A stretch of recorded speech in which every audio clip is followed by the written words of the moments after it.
नमस्कार, public news times channel Shimla में आपका स्वागत है। प्रदेश में उत्साह व हर्षोल्लास के साथ मनाया गया हिमाचल दिवस। शिमला के ऐतिहासिक रिज मैदान में 77वां हिमाचल दिवस हर्षोल्लास व उत्साह के साथ मनाया गया।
हमारे सामने बहुत बड़ा है, इसलिए बहुत सभी को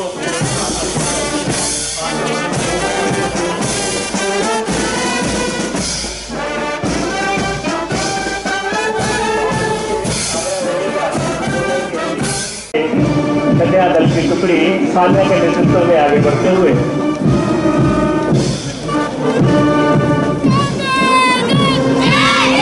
हिमाचल प्रदेश पुलिस बास बैंड एवं गृह रक्षक बैंड एसआई ईश्वर दास की अगुवाई में हिमाचल प्रदेश पुलिस बास बैंड और हवलदार पुलिस थाना के नेतृत्व में देखिए, हिमाचल दिवस का 77वां दिवस है और मैं समझता हूं कि जिस प्रकार से हिमाचल प्रदेश के लोगों ने अपनी ईमानदारी और कर्तव्य निष्ठा के आधार पर कार्य किया है।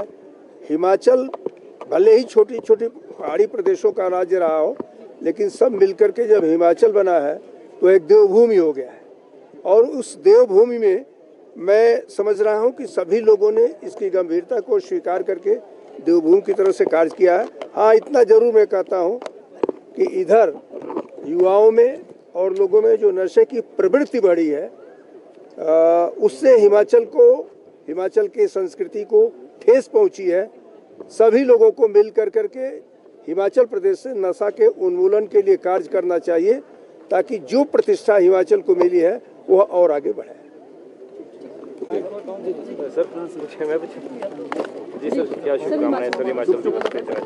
हिमाचल दिवस पर जो 77वां हिमाचल दिवस है, इसमें हिमाचल वासियों को बहुत बहुत शुभकामनाएं। और जो हमारी सरकार का हिमाचल को 2027 तक आत्मनिर्भर बनाने का जो कार्यक्रम है, जो योजना है, उसमें हमें सफलता प्राप्त मिले और 2032 तक हिमाचल प्रदेश हिंदुस्तान का सबसे समृद्धशाली और अमीर राज्य बने।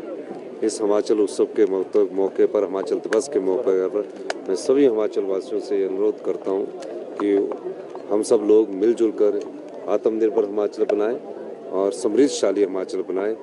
और सभी हिमाचल वासियों को हिमाचल दिवस की बहुत बहुत शुभकामनाएं। चलिए।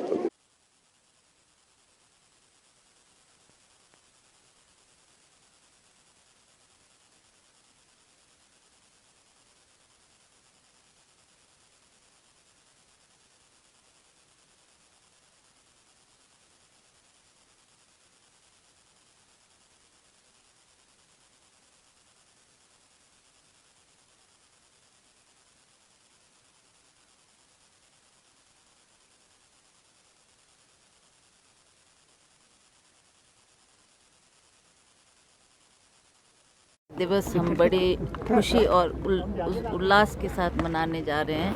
तो इस अवसर पर मैं हिमाचल प्रदेश के सभी वासियों को अपनी शुभकामनाएं देती हूँ। हम ईश्वर से प्रार्थना करते हैं कि नौजवान पीढ़ी भी इसमें शामिल होकर देश के उत्थान के लिए कार्य करें और उसी तरह से हम मिलजुल कर इस प्रदेश को समृद्ध और ऐसा प्रदेश बनाएं जो एक पूरे हिंदुस्तान में एक मिसाल बने। इस अवसर पर सभी हिमाचल वासियों को हमारी शुभकामनाएं। बीजेपी प्रदेश अध्यक्ष डॉक्टर राजीव बिंदल ने शिमला में प्रेस वार्ता की। 14 तारीख यानी कल डॉक्टर भीमराव अंबेडकर जी की जन्म जयंती पर देश के यशस्वी प्रधानमंत्री श्रद्धेय नरेंद्र भाई मोदी जी, जो भारतीय जनता पार्टी के वरिष्ठतम नेता हैं, उन्होंने भारतीय जनता पार्टी का संकल्प पत्र प्रस्तुत किया, जारी किया। भाजपा का संकल्प, मोदी की गारंटी 2024। मैं इसको रिपीट कर रहा हूं, भाजपा का संकल्प, मोदी की गारंटी 2024। ये जो संकल्प पत्र है, ये मोदी जी की 10 साल की जो कार्यशैली है, 10 साल में जो उन्होंने किया है, वो गारंटी है। उसके आधार पर हमने अगला संकल्प पत्र प्रस्तुत किया है।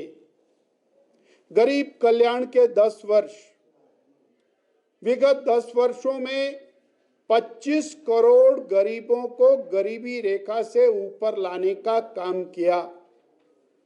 80 करोड़ गरीबों को मुफ्त में राशन देते हुए उनको शक्तिशाली बनाया।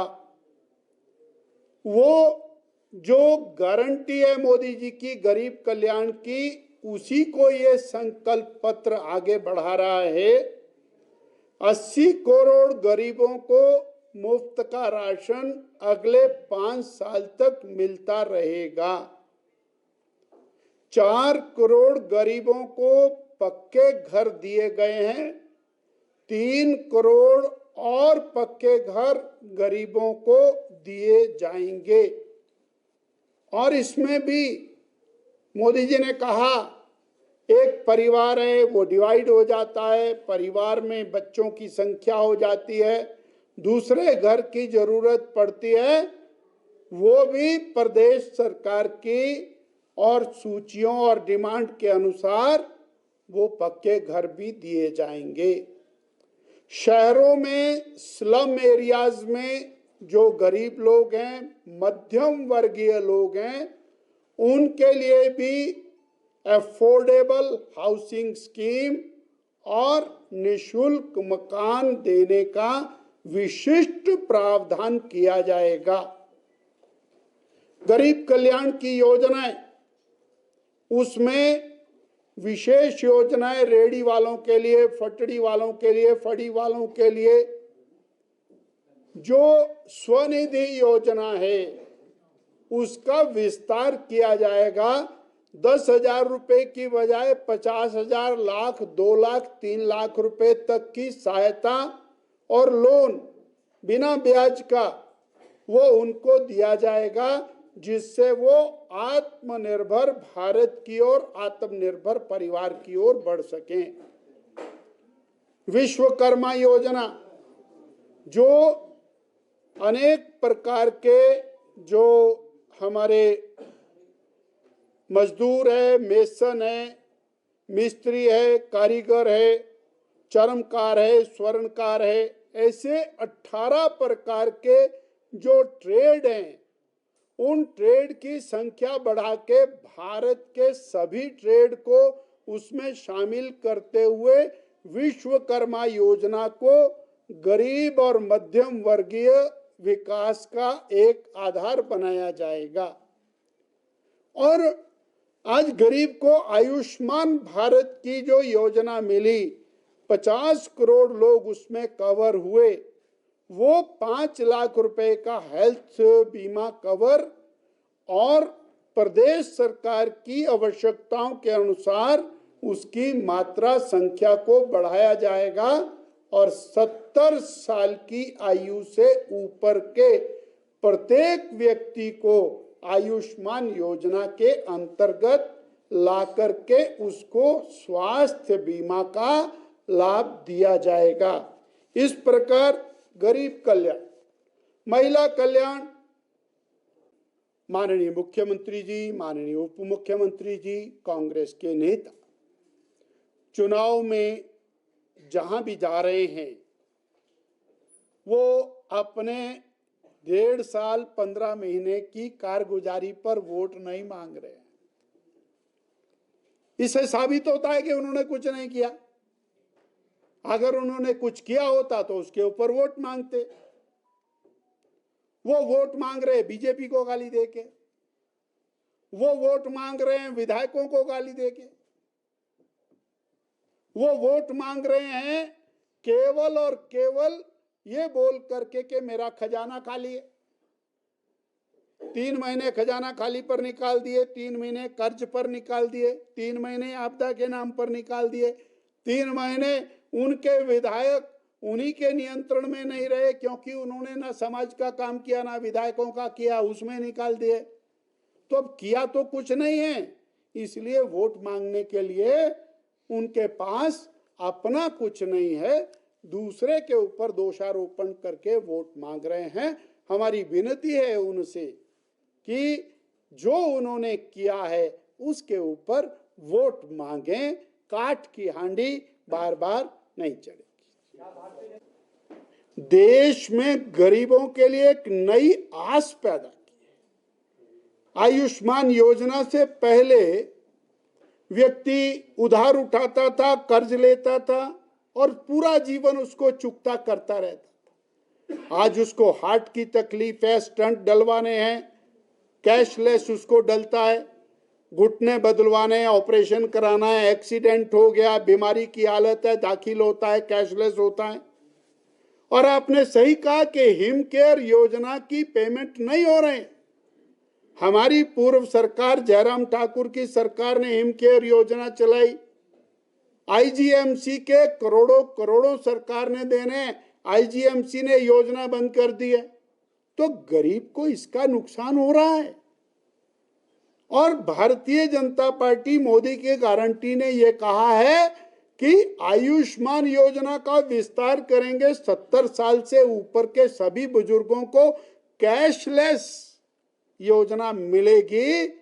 तो कैशलेस के अंदर दवाई की व्यवस्था सारी रहती है और भी जो स्टेट गवर्नमेंट जिन सूचियों को भेजेगी उनका इंक्लूजन भी आयुष्मान योजना में किया जाएगा। मैं आपके प्रश्न पर प्रदेश सरकार से आग्रह करता हूं कि हिम केयर योजना का पैसा समय अवधि में जरूर रिलीज करें। वो गरीबों का मामला है, वो राजनीतिक मामला नहीं है। हिम केयर में आयुष्मान में कोई दिक्कत नहीं, नो प्रॉब्लम जी। भारतीय राष्ट्रीय छात्र संगठन NSUI हिमाचल प्रदेश की कार्यकारिणी की बैठक राज्य मुख्यालय राजीव भवन में आयोजित की गई। मुख्य रूप से प्रदेश में आने वाले दिनों की गतिविधियों सहित प्रदेश के विभिन्न ज्वलंत मुद्दों, लोकसभा चुनावों, विधानसभा उपचुनावों के लिए रणनीति बनाई गई। नमस्कार, मैं छतर सिंह ठाकुर, प्रदेश अध्यक्ष हिमाचल प्रदेश NSUI। आज पार्टी मुख्यालय में NSUI की स्टेट एग्जीक्यूटिव मीटिंग थी, जिसमें हिमाचल प्रदेश NSUI के नवनियुक्त प्रभारी मुनीश्वर शर्मा जी का यहाँ आने पर स्वागत भी किया गया और इनके दिशा निर्देशानुसार आने वाले जो आगामी लोकसभा चुनाव, इसके अलावा आपके 6 बाई इलेक्शन है, इसके साथ साथ जो हिमाचल प्रदेश NSUI की जो एक्टिविटियाँ रहेगी वो किस तरह से रहेगी, पिछली एक्टिविटियों का ब्यौरा लिया गया और आने वाले प्रोग्राम दिए गए, जिसमें कांग्रेस का मैनिफेस्टो है। कांग्रेस के मैनिफेस्टो में आप देखेंगे कि 25 जो गारंटियाँ है, 25 में से जो 5 गारंटियाँ है वो स्टूडेंट की गारंटियाँ है। स्टूडेंट के लिए जो है न्याय, जो युवा न्याय के नाम से हमने एक पोस्टर भी लॉन्च किया है, जो आने वाले समय में हम कैंपस में भी सर्कुलेट करेंगे। इसके अलावा विद्यार्थी पंचायत, जिसमें छात्रों के मुद्दों को टाउन हॉल प्लान जो है उस तरह के जो प्रोग्राम है उनकी रूपरेखा की गई और आने वाले समय में NSUI अपने किस तरह के जो कार्यक्रम है उनको किस तरह से कहाँ तक ले जाएगी और इलेक्शन में NSUI की क्या भागीदारी रहेगी, क्या योगदान रहेगा और किस तरह से कार्य प्रणाली रहेगी, किस तरह से कार्य पद्धति रहेगी, उस पर भी विचार विमर्श किया गया। मैं चाहूँगा कि अब अगले वक्ता के लिए हिमाचल प्रदेश के जो प्रभारी है मुनीश्वर शर्मा जी, वो भी अपनी बात रखें। जी मैं मुनीश्वर शर्मा, राष्ट्रीय सचिव NSUI हिमाचल का इंचार्ज नियुक्त हुआ हूँ और आज मेरा पहला दिन था यहाँ हिमाचल में एज इंचार्ज। तो छत्र भाई एंड उनकी टीम ने बहुत बढ़िया स्वागत किया एंड हमने यहाँ पर कुछ चीज़ें लॉन्च करी हैं जो हमारे कांग्रेस पार्टी के मैनिफेस्टो में 5 युवाओं के लिए युवा गारंटी थी, जैसे कि पेपर लीक से मुक्ति, भर्ती भरोसा, पहली नौकरी पक्की, गिग इकॉनमी में सामाजिक सुरक्षा और युवा रोशनी। इन पांच गारंटीज को हम हर कॉलेज हर यूनिवर्सिटी में प्रोवाइड करेंगे एंड इस बेसिस पे हम युवाओं को अपने साथ लगाकर उनको हमारी लोकसभा इलेक्शन और उपचुनाव में उनको अपने साथ लगाएंगे। इसके अलावा हम छात्र पंचायत एक रखेंगे, छात्र पंचायत में जिसके अंदर जो प्रदेश के मुद्दे हैं उनको देश के मुद्दों के साथ हम मिलाकर उनका नतीजा निकालेंगे। लोकसभा चुनाव है, युवाओं की महत्वपूर्ण भूमिका आप देखते हैं इसमें? जी सबसे ज़्यादा भूमिका युवाओं की है जी यहाँ पे। अब आप ये लगाइए कि जो हमारा मैनिफेस्टो है उसके अंदर अगर हमने सभी युवाओं को टारगेट कर दिया, तो युवाओं को टिकट दिया गया, युवाओं को टिकट दिया गया जो यूथ हाँ पदाधिकारी रहे। बिल्कुल युवाओं की भूमिका इस तरह है कि जो अब स्टेट की बॉडी बनी है, गवर्नमेंट बॉडी, उसके अंदर हमारे NSUI से 10 से 15 लोग हैं जो सेट हैं, तो उसके लिए युवाओं के अंदर अलग जोश है इलेक्शन को लेकर। और उसके अलावा 2 युवाओं को टिकट भी दी गई है। तो हमारा मानना ये है कि युवा सारे ही इस बार बढ़ चढ़ के साथ देंगे हमारा। धन्यवाद। Public news times channel Shimla की ताज़ा खबरों के लिए जुड़े रहें हमारे चैनल के साथ।